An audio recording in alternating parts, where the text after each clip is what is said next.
What's the creepiest unsolved mystery?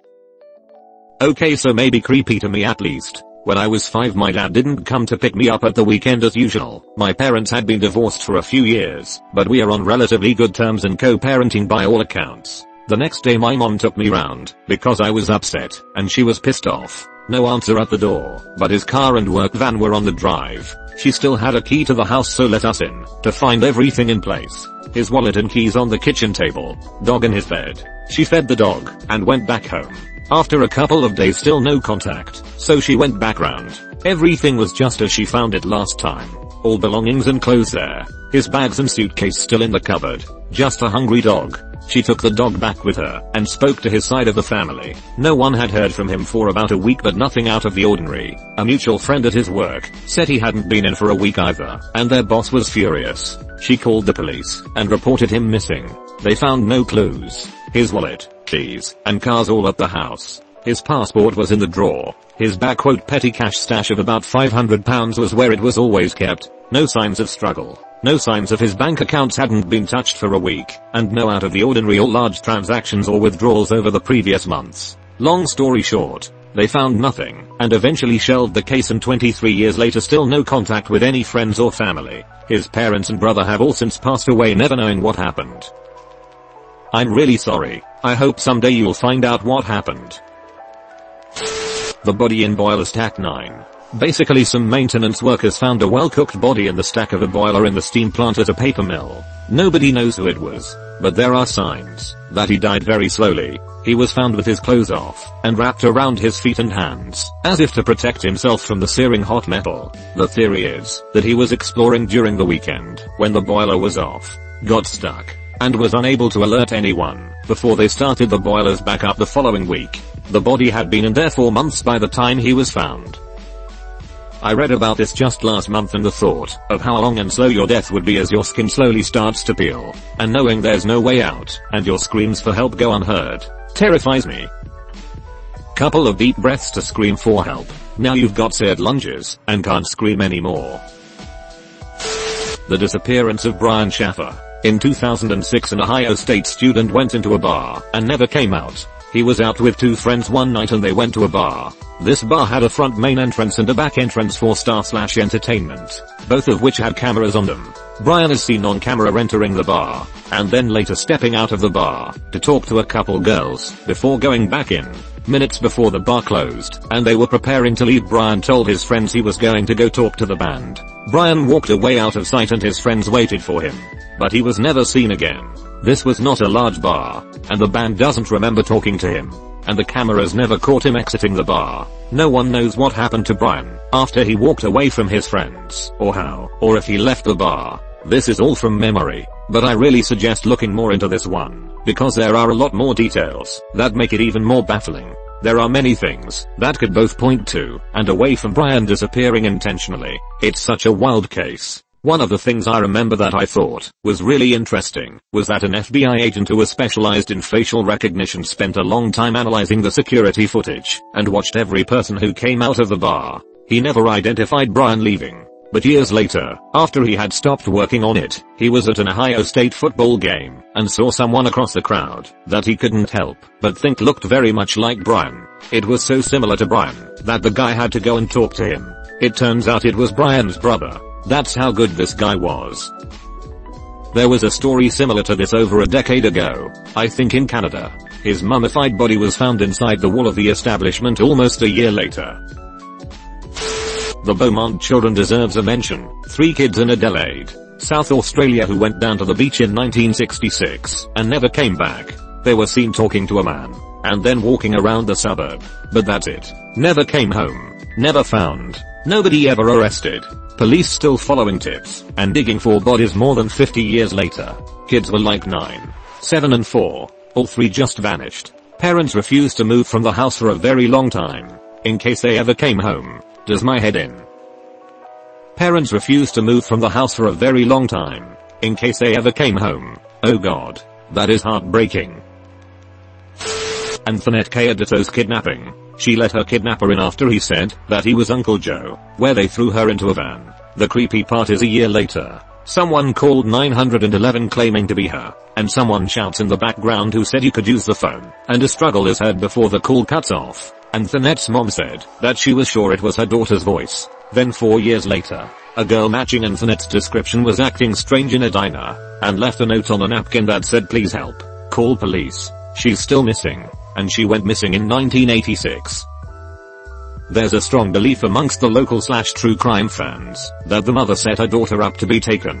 The mom, who was dirt poor raising 3 kids, somehow had enough money to buy a sports car after her daughter disappeared. Police believe the mom was heavily into drugs. The whole story of Uncle Joe taking her after she opened the front door at 3 a.m. while mom was passed out drunk comes from her little sister who was 4 at the time of the kidnapping. Only, the sister didn't tell cops that story until 5-ish years later. When you combine that plus all the inconsistencies of the mother's story, it seems likely the mom helped her very young daughter develop a false memory of what actually happened. I believe that is what happened. Her story was posted on /r/unresolved mysteries, and it seems the most plausible. She did have an Uncle Joe as well, and the mom probably owed some dealers some $, and sold her kid off to pay off the debts. The mom died from alcoholism as well, so we will never know what happened to her kid. What would the kid buyer do to the kid? What was it all for? Some trafficking ring? Most likely. Usually if someone is buying a kid to raise as their own, they go for babies / toddlers. My therapist's foster dad adopted slightly older girls explicitly to rape them. Babies would have taken too long. I hate this post.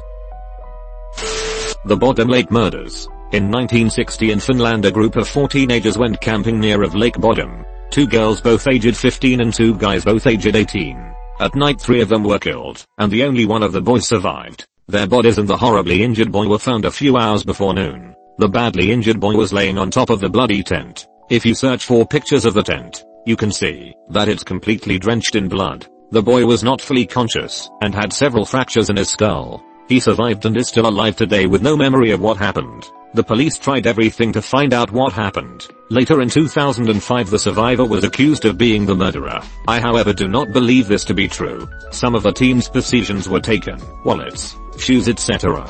Some were later found in the forest 500 meters away. With the injuries he had, walking that distance would have been impossible. Also, why come back to the crime scene? There was also no way this boy could have caused himself injuries to the back of the head. Also, sometimes like the leather jacket from the boy that died still haven't been found. To search for the murderer, the largest manhunt in Finland's history was conducted.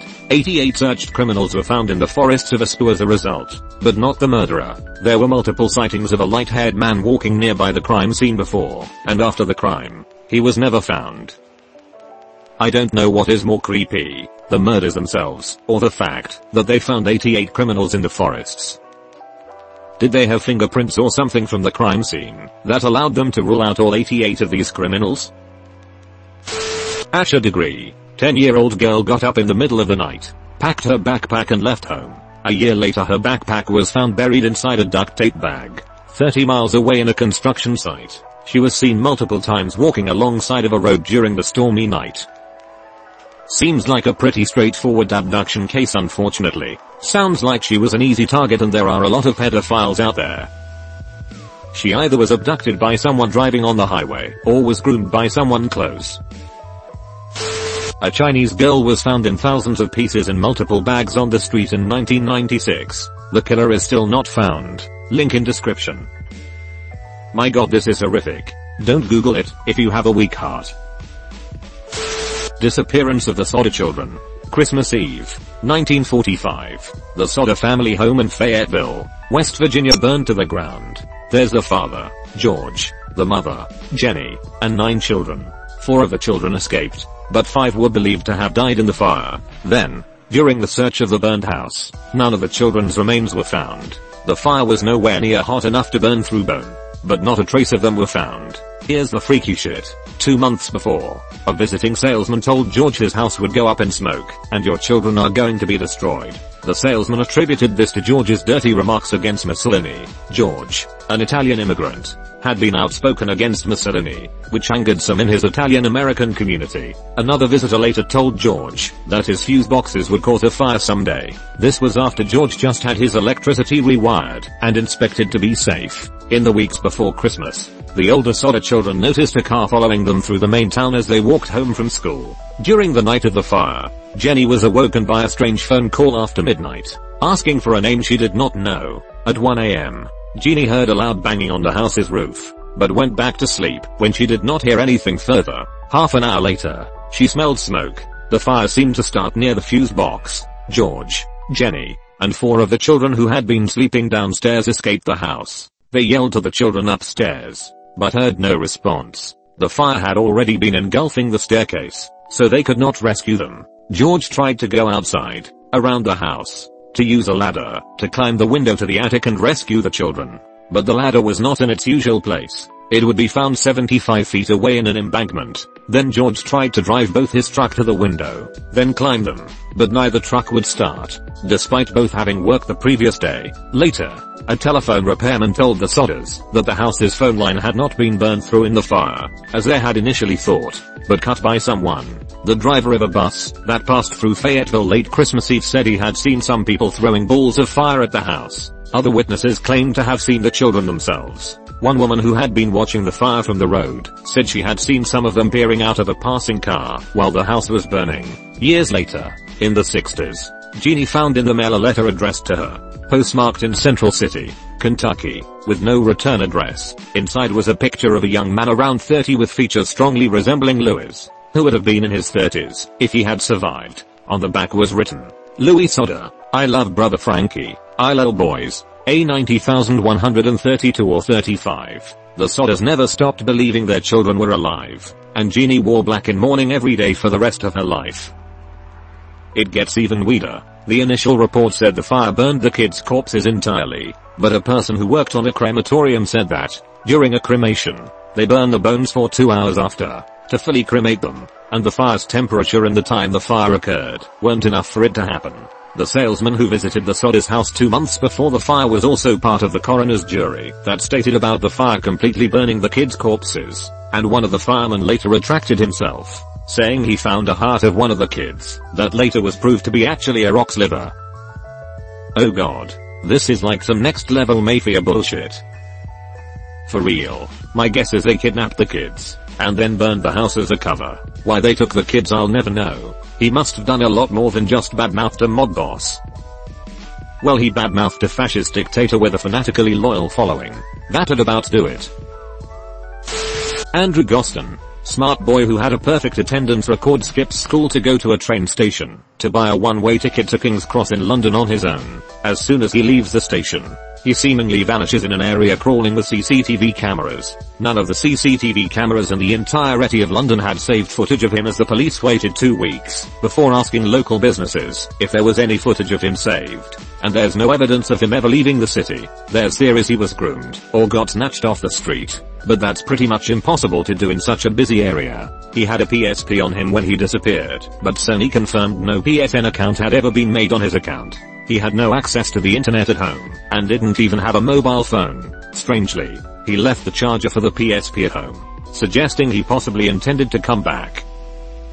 None of the CCTV cameras in the entirety of London get footage of him, and there's no evidence of him ever leaving the city. Actually, it's worse. The police waited more than 2 weeks before trying to see if any of the local businesses' CCTV had picked him up. Unfortunately, most places don't keep more than 2 weeks worth of footage. Thanks, I've amended it. That's pretty shoddy police work there. The Satagaya family murders. The killer stayed in their house for a while after the murders, as if nothing had happened. He allegedly made himself some tea, took a nap, used their computer for a bit, and helped himself to some of their ice cream. I feel like someone who is that comfortable being in a house with people he just murdered has done it before, and will probably continue, as long as they are not caught. The house still stands. It's got a tarp over it now, but the crazy thing is that there is a kids playground right next to it in a neighborhood where all the houses are torn down, except the one. Delphi Bridge murders. 2 preteen girls were murdered near a abandoned train bridge in Indiana, 2017.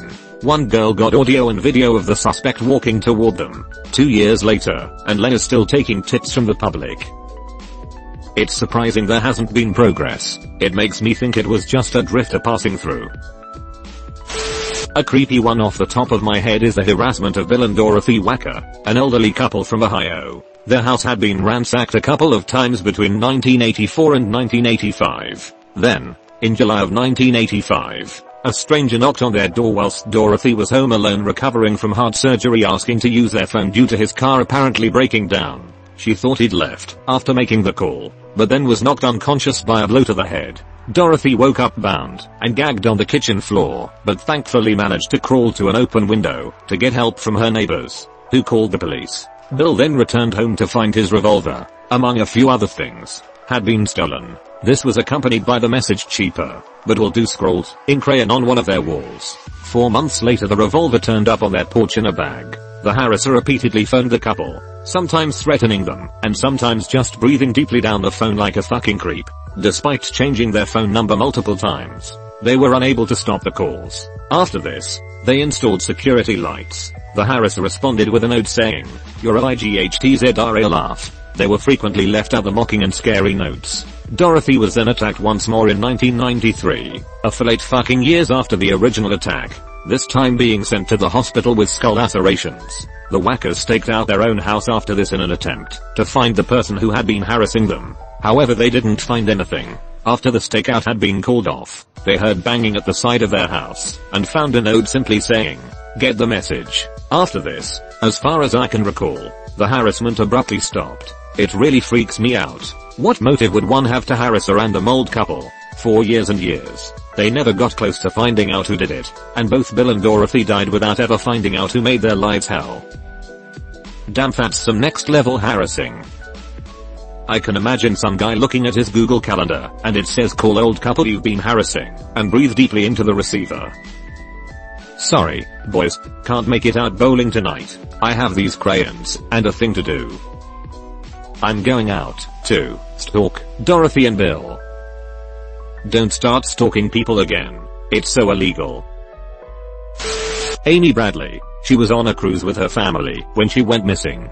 They only have suppositions on when exactly she disappeared, but it was on the ship, since the last sight of her was when the ship was en route to the Antilles. One of the theories is that she was sold to sexual slavery, but the details of her disappearance are really creepy. The fact she was taken in an enclosed space and nobody saw or found anything is baffling. Also, the ship's crew were quite uncooperative, first with the family and then the FBI, leading some people to think they had a kind of deal with a sex ring. Amy had told to her parents the night prior her disappearance that she was creeped out by some cruise members who were insistent for her to go with them on shore in Curacao. I'm not sure about that, but the fact is, her case is really sad. Some tourists have claimed to have seen her on the shore months later, malnourished and terrified with 2 men next to her. As of right now, it's been 21 years, and she's still missing.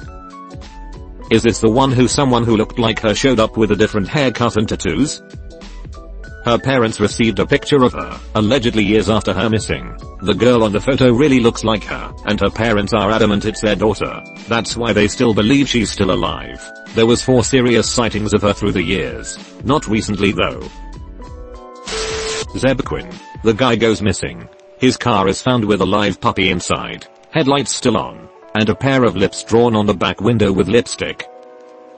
His wiki page shows that a possible suspect was found. The co-worker he was with the night he went missing was later arrested for the murder of a celebrity chef and her husband. After his conviction, authorities found more evidence that had allowed them to also charge him with the murder of Zeb. But what that evidence is hasn't been said. He wrote a rap song detailing how he did it and why his alibi was a lie, which made it to number 43 in the charts. Key and Peele. Didn't they keep finding pairs of hands and feet around Hollywood Hills a few years back? I never heard an update on that case. That was Cal building his dragon. Kill. That kills people.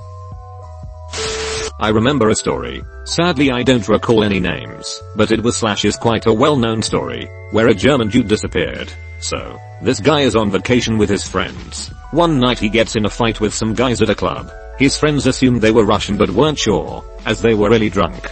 Dude goes outside to get some fresh air. His friends follow him. When he wasn't returning, they find him outside with a head injury. Apparently the guys from the club returned with some friends to beat him up. The next day he visits a doctor and is diagnosed with a small ear injury. He isn't allowed to fly and gets some medicine.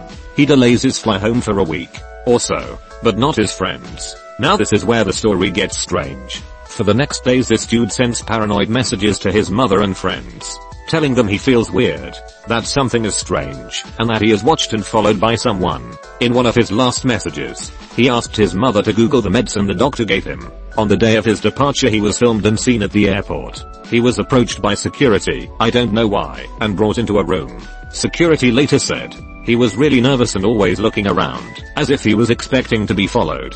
Suddenly he went into a full panic and stormed out of the room, leaving his backpack and all his belongings behind. Security footage showed him running out of the airport, across the street, and into the open fields. That was the last anybody has seen of him. Sounds like psychosis caused by brain trauma, if I had to guess. Concussions can cause all sorts of side effects like anxiety and depression. Head trauma can straight up trigger schizophrenia. Is this true? The disappearance of Trevor Dealey in Ireland in December 2000. 22-year-old, vanished after a work party. All kinds of theories have been posted about it but nothing has ever explained his disappearance. I can't even imagine what his family have been going through. Link in description. Link in description. The boy in the box. A little boy's body was found in a cardboard box in Philadelphia, America. When they examined him, they couldn't find a cause of death. His hair had recently been cut, and they speculated that he was living his life as a little girl. The story goes quite deep, but they never found any suspects, and it remains a mystery to this day. I think the strongest theory here is that he was adopted/bought as a sex slave, and one night vomited his dinner up, and was severely beaten until unconscious, then bathed, which is when he died. The only main issue with this theory is the woman, Martha, who came forward saying her abusive mother killed him, had a history of mental illness. Despite this, her testimony corroborated with confidential information the police hadn't released. All in all, his story is tragic, and I hope he rests peacefully. I agree 100%. Everything Martha said correlates with the evidence. She said her mother handed over her envelope for him. That tallied with the story of his father selling him. She said her mother kept him locked in the basement. That explains why no neighbor saw him. She said he vomited his food up. Vomit was found in his throat. Then she said the mother beat him to death and attempted to bathe him. All things they gleaned from the autopsy. Then they supposedly went to that illegal dumping ground and dropped off the body. Just because she was mentally ill they have dismissed all of Martha's story.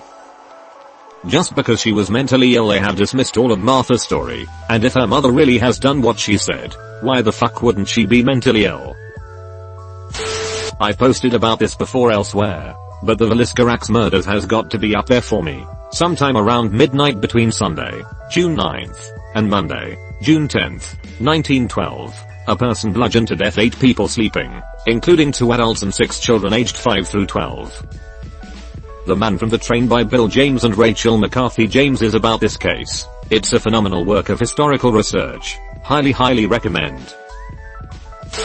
There's one from near me called Who Put Bella in the White Elm. Some lads discovered the body of a woman hidden inside an elm. Nobody knows who she was, but graffiti appeared saying Who Put Bella in the White Elm, and it seems to appear every so often around the area with no one knowing who does it.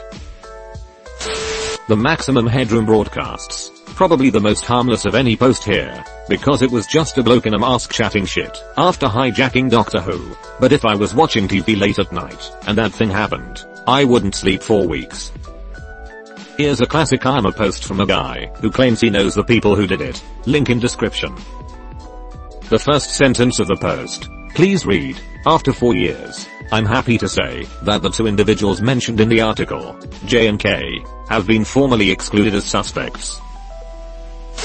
My favorite is probably John Lang's case. Basically a local activist posts regularly about the Fresno Police Department and about how they were plotting against him. People thought he was crazy until he set up a camera that recorded lots of weird shit, including a bunch of cops parking across the street from his house staring at him in the middle of the night and a van pulling up with a large camera that people theorized took thermal pictures through walls to see if anyone was inside. He posted that weekend the police was going to murder him and accurately predicted his death. The police released a report saying that he was stabbed repeatedly in the back and then recanted, saying it was supposedly a suicide of a crazy man. Just because you're paranoid doesn't mean they aren't after you. This is like that spy found stabbed to death in a zipped up bag and locked on the outside, and it was ruled a suicide. I think it was in London, can't remember exactly. Correct me if I'm wrong, but did they ever actually catch the Zodiac killer? Been a while since I read anything about it, so things cold have changed, but from what I remember they were never caught. Never caught? You might be recalling the Golden State Killer who they caught last year. A few years ago 2 Dutch girls went traveling to South/Central America, Panama, and they went missing. The phone records were weird. They called 911 multiple times throughout the next few nights. Their camera was found with dozens of random photos taken in the middle of the night, as if they were trying to see using the flash. Then I think they found some body parts, a boot with a foot still inside, and a pelvis bone or something. Really creepy. Link in description. I read up on this one a lot when it happened. I believe the consensus is that they got lost on a trail and tried crossing a rope bridge in the dark. One of the girls slipped and fell and was badly injured or killed. The other took photos of where she had fallen and made a kind of map, and also took photos of that. She tried to go for help, but also must have fallen or died from starvation. Animals and rain are likely to blame for the body parts being as scattered as they were. It's a very sad tale and a hugely cautionary one. If you're going hiking and you don't know anything about the area, be very prepared and very careful. And make sure people know exactly where you go and when. The Monster with 21 Faces. Link in description.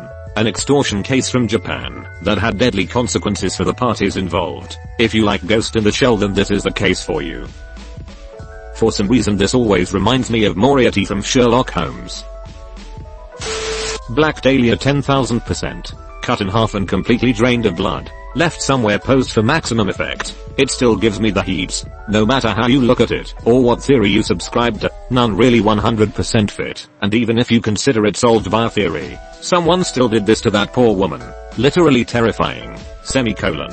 Also as a warning, pretty grim pics pop up if you image search, so be warned.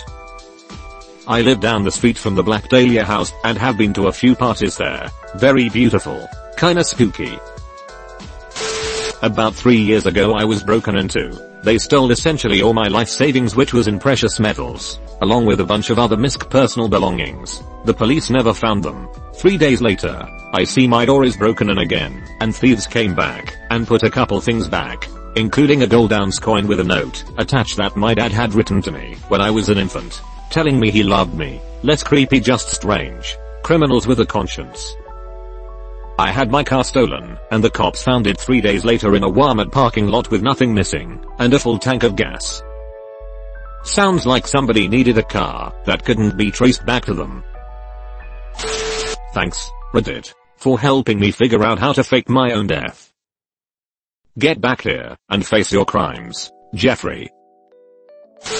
It's kind of a toss-up for me, the Tamam Shud case, link in description, or the Hinterkaifeck murders. Link in description. I have heard that there have been some things uncovered about the Tamam Shud case recently, but I don't think anything was definitively solved. The Hinterkaifeck murders is probably the more fucked up one of these, because the perpetrator was clearly living in the victim's house before and after the killings, taking care of and feeding their livestock. Shit makes my skin crawl. Oh man, the Hinterkaifeck murders are really scary. I'm living in Germany and recently moved into my own house in a smaller village, and it's a really weird feeling. Before that I was living in an apartment in the city, but now every little sound at night makes me paranoid. I even bought a baseball bat and it's hanging on the wall next to me, just in case. I keep a hammer under my bed in case I get robbed. It's my favorite hammer. I hope they don't look there.